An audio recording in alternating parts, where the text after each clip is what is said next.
having me hurt. I'd like to take this chance to apologize to absolutely nobody. The double champ does what the he wants.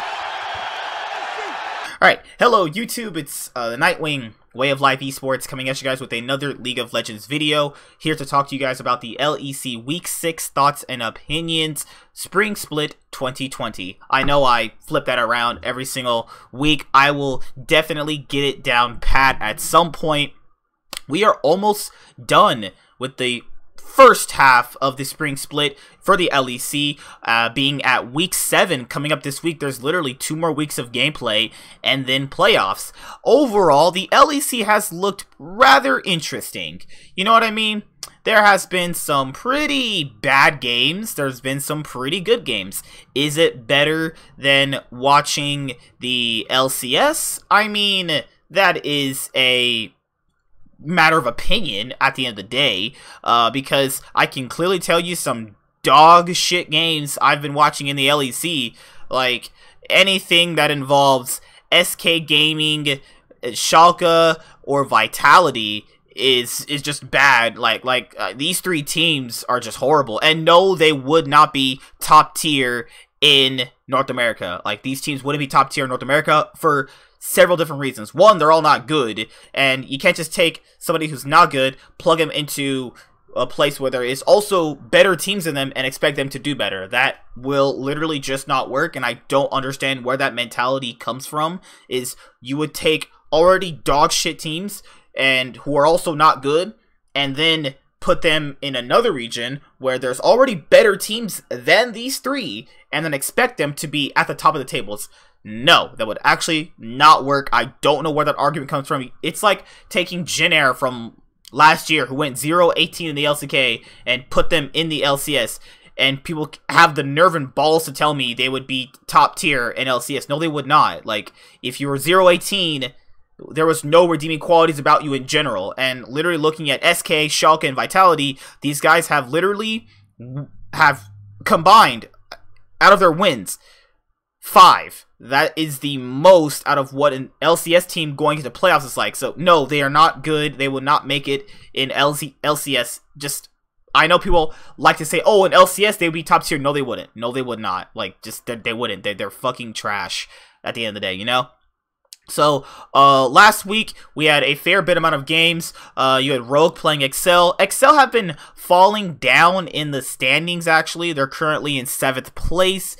They didn't really look too good all this week. They also got a win against Mad Lions, who also looked relatively consistent. Looking at how all these teams are factoring in, I'm looking at them from a different perspective now that we're really close to playoffs. So, looking at the bottom 3 teams, Team Vitality, they had Cableshard on the post-game lobby where he was talking about things are pretty bad right now. They don't really trust each other, and they're just gonna work on building synergy. And the new guy coming in, Maliksa, is that his name?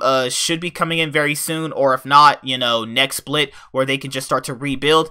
Playoffs are out of the picture for Vitality, and I think that we can just see this team probably going 1-17. I just couldn't imagine they actually beating any other teams besides Schalke and SK, teams who are pretty much at their skill level. And I actually think that Vitality and Schalke are actually better than SK Gaming. And looking at Schalke, they look rather not as dog shit as they did in the other previous weeks. Was Forgiven and Gilius the problems? I mean, we don't know behind the scenes, obviously, so we can't just say, oh, they were the exact problem, because you just don't know as well as I do. But what I can say is they don't really look that much better. I mean, they've, like, doubled their wins since Forgiven left. Woo, you got 2 wins. Oh my fucking god. Yeah, like, Forgiven was right. They needed changes, and, well, he was one of the changes that they needed, and they kicked him out.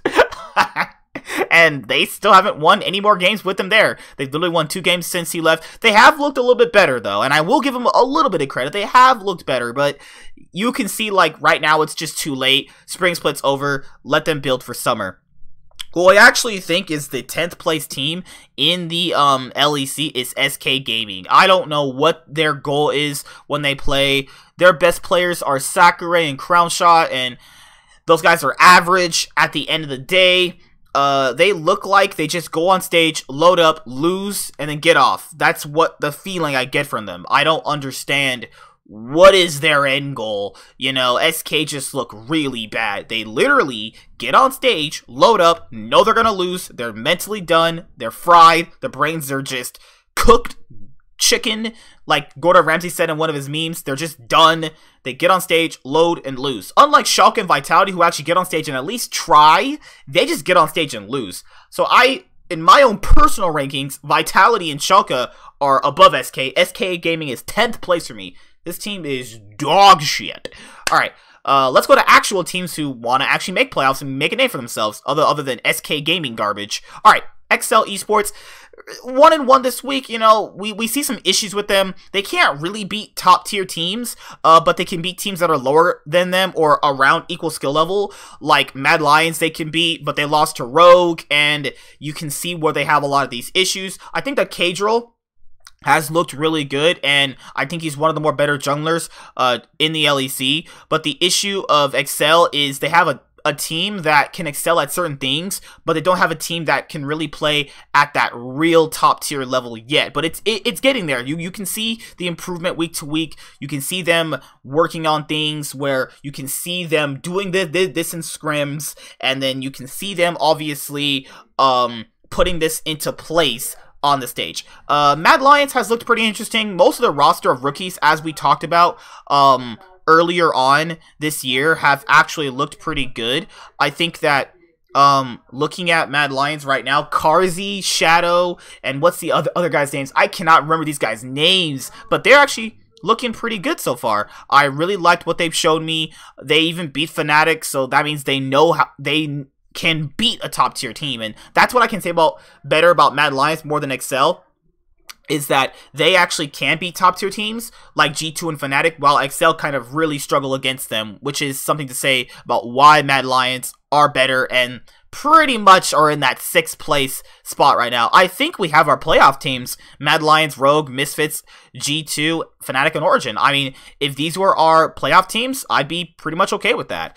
If Excel get a couple of wins more and get themselves into a tiebreaker scenario, possibly with Mad Lions or Rogue, to get into playoffs, I could see that. I think these are around the table what our playoff teams are going to look like: Origin, Fnatic, G2, Misfits, Rogue, Mad Lions, or Excel, give or take how you want to actually flip them, you know, during the actual week, depending on how well they play.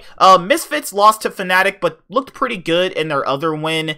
I mean, to be honest here, guys, Misfits, I think, are losing a little bit of steam here because they did beat SK Gaming. That is really not much because SK Gaming, in my opinion, are the 10th place team.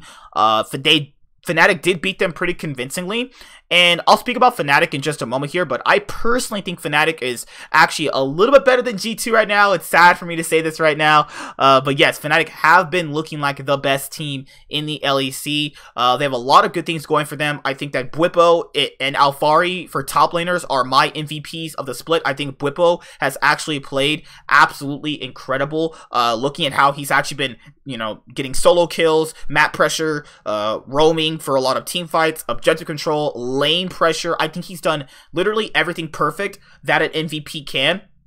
And Alfari from Origin also has been doing the exact same things, and I think that the two MVPs that I would say right now for the spring split for the LEC is, if you want to count anybody beside Bwipo and Alfari, I would actually take the jungler from Misfits. I forgot his name. What is it? Razork? It's Razork, right? Yeah, his name is Razork. So I would take those three as my MVPs. You guys know me. Hashtag G2 win. But the boys, they've looked pretty good. You know what I mean? They came back and bounced back this week with the 2-0 victory. You know, I was really proud of them.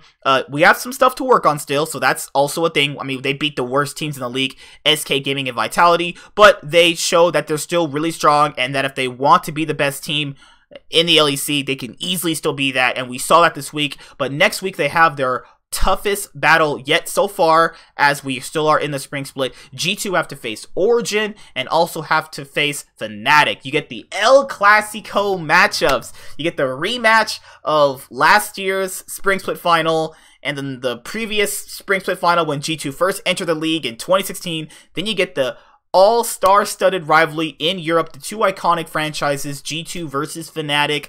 This one's gonna be a banger. The last one was a banger. I'm really wanting to see how much Fnatic can actually tackle G2.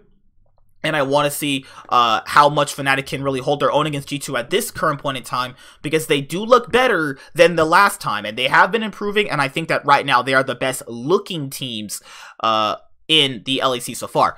Origin is an interesting thing, because Origin play very much like Splice did last year, but they just have better players, and they have better players than what Splice had, to a point where they have a higher ceiling, and they also play towards objectives really well. I think their issue of giving Nukeduck a lot of resources in the draft phase, and he doesn't really have the ability, in my own personal opinion, that has a place where he's actually showed where he really is deserving of all these resources. But I understand why you give it to him, but I would like them to actually put more resources into Upset or Alphari, as Alphari and Bwipo have literally looked like the best top laners of the split so far.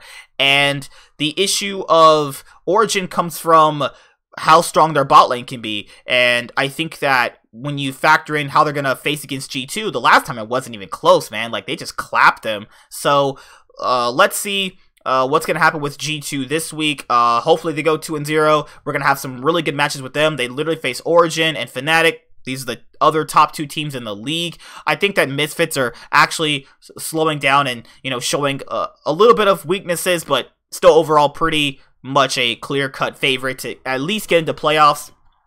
I think if you look at Rogue, they've drastically started to regress. They do have a free game against Vitality, and they do have a free game against Tech. No, Mad Lion's not free, but they do have a pretty decent schedule. You have Mad Lions and you have Vitality, so they have a chance to 2-0 this week. Rogue have been drastically regressing. The last few matches of the split for them are pretty hard. You have Fnatic and G2 right after this week, so right after having a relatively easy week, you have to face G2 and Fnatic the next week, and if Fnatic lose to G2 again, there's they're gonna really want to crush Rogue after that. So yeah, I really like what Selfmade has been doing with Fnatic, and Nemesis has been playing pretty well, and so far I think Fnatic are better than G2 right now, but let's see if Fnatic can really beat G2 this week around in their long-awaited rematch in the match of the week, baby. Hashtag G2 win, hashtag G2 army. I'll see you guys later. Bye. Have a good day. I'm the Nightwing, and Way of Life Esports signing out. Hi there, guys. Be sure to like and subscribe to the channel for more stuff. Yeah, thank you.